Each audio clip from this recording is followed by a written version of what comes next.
Turčianska knižnica v Martine ako verejná regionálna knižnica v rámci svojho poslania poskytuje knižnično-informačné služby, ale zároveň poskytuje aj priestor pre sebavzdelávanie a aktívne trávenie voľného času. Voľný čas môžu u nás tráviť všetky skupiny používateľov bez akýchkoľvek obmedzení. Služby pre verejnosť poskytujeme nielen v centrálnej knižnici, ktorá má výbornú polohu uprostred mesta, ale aj v 3 pobočkách na najväčších sídliskách mesta Martina. V roku 2022, ktorý bol ešte poznamenaný koronavírusom, služby našej knižnice využilo denne okolo 315 návštevníkov. Za rok sme zrealizovali približne 500 kultúrno-výchovných podujatí pre deti, dospelých seniorov, ale aj pre všetkých, ktorí mali akýkoľvek handicap. Podujatia sú prevažne komunitného charakteru a pravidelne sa na nich zúčastňujú ľudia, ktorí v knižnici vidia pozitívny a inšpiratívny priestor, do ktorého sa radi vracajú. Jedným z našich najobľúbenejších pracovísk je pracovisko hudobných a zvukových dokumentov. Toto pracovisko bolo ako súčasť Turčianskej knižnice zriadené v roku 1986 v Halašovskom dome v centre Martina.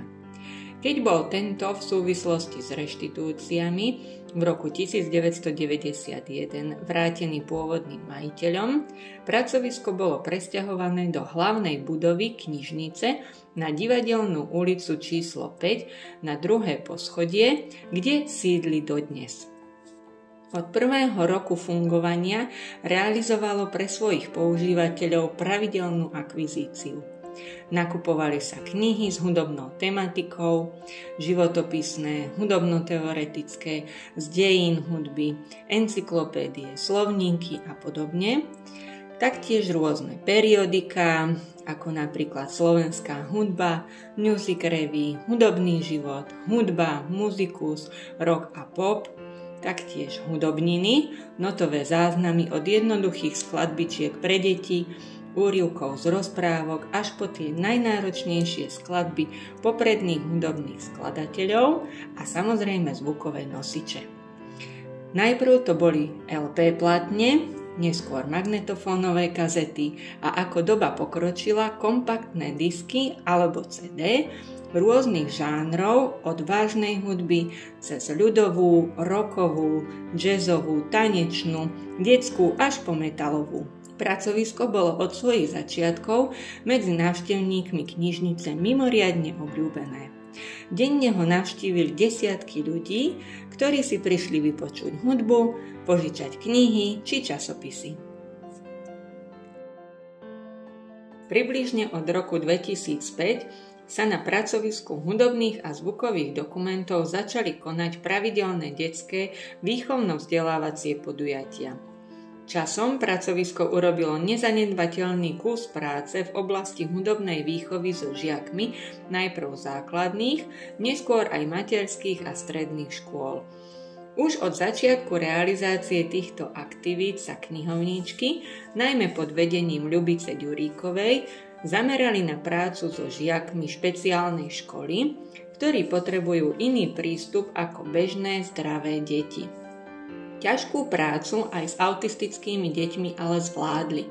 Za pomoci vtedajšej riaditeľky Turčianskej knižnice, magistérky Kataríny Vandlíkovej, sa podarilo napísať projekt Hudba nám pomáha, ktorý bol podporený z grantového systému Hodina deťom a úspešne realizovaný.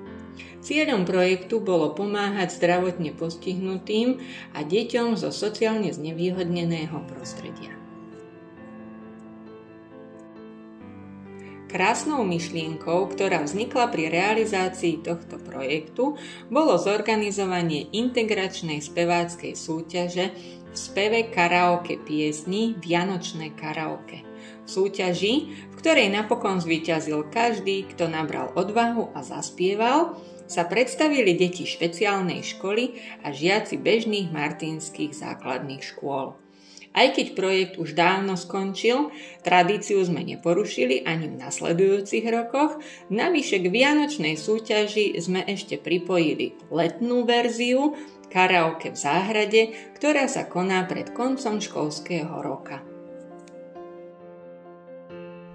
Novú etapu vo vývoji pracoviska hudobných a zvukových dokumentov priniesol rok 2017. Vtedy sme napísali a úspešne realizovali projekt Hudba ako prostriedok vzdelávania a relaxácie. Cieľom projektu bolo prostredníctvom technickej inovácie pracoviska rozšíriť spektrum a zvýšiť kvalitu poskytovaných komunitných aktivít Turčianskej knižnice. Už s novou technikou sme podujatia pre deti a dospelých naplno rozbehli. Pri výchovno-vzdelávacích podujatiach pre deti a mládež, ale aj pri relaxačných, súťažných a zábavných stretnutiach využívame nielen hudbu na platniach a CD z našej bohatej fonotéky, ale ozvláštňujeme podujatia aj hudbou z internetu, z YouTube, rôznych webových stránok a sociálnych sietí. Keďže sme knižnica, snažíme sa, aby každé naše podujatie bolo vždy spojené s knihou. Podujatia pre najmenšie deti a mladšie ročníky špeciálnej školy realizujeme formou zážitkového čítania, dramatizáciou rozprávky, čo je vždy spojené s hudobnými ukážkami, s hudobno-pohybovými aktivitami a taktiež s výtvarnými aktivitami. A podujatia pre starších žiakov realizujeme formou prezentácií o rôznych hudobných štýloch. Podujatia pre stredoškolákov pripravujeme napríklad vo forme hudobných kvízov alebo nejakých zábavných stretnutí s hudbou od čias rock'n'rollu až súčasnosť. Pre dospelých klientov domov sociálnych služieb pripravujeme rôzne podujatia, zväčša sa ale orientujeme podľa ich hudobných preferencií a tak robíme podujatia o živote a tvorbe československých muzikantov a kapiel. Od roku 2019 máme spoluprácu s Martinským centrom prevencie ligy proti rakovine a pre ich klientov a aj pre širokú verejnosť Martinskú robíme podujatia o najväčších hudobných skladateľoch a pomenovali sme si to Popoludnie s hudbou. Vždy každý mesiac pripravíme nové životopisné a hudobné pásmo o vybranom hudobnom skladateľovi. Postupujeme chronologicky od barokových čias cez klasicizmus a momentálne sa nachádzame v období romantizmu. Každý rok sa prostredníctvom projektov snažíme realizovať nákup nových hudobnín, CD nosičov a kníh s hudobnou tematikou. Darí sa nám to prostredníctvom Fondu na podporu umenia a Fondu na podporu kultúry národnostných menšín. V našom online katalógu je potom možné vyhľadať si požadovaný dokument. Služby hudobného pracoviska využívajú hlavne učitelia hudobnej výchovy, deti, ktoré navštevujú základnú umeleckú školu a tiež široká verejnosť so záujmom o hudbu. Keďže nám počas obdobia koronavírusovej epidémie do knižnice písali naši používatelia a pedagógovia zvyknutí na pravidelnú návštevu hudobného pracoviska, rozhodli sme sa časom prejsť do online priestoru a pravidelne sme pripravovali články a príspevky pre deti aj dospelých. V súčasnom období naďalej prebieha nákup kníh a hudobnín, pokračujeme v príprave a realizácii ďalších podujatí hudobného charakteru a tešíme sa, že o naše pracovisko je stále záujem. Tomu nasvedčuje aj štatistika.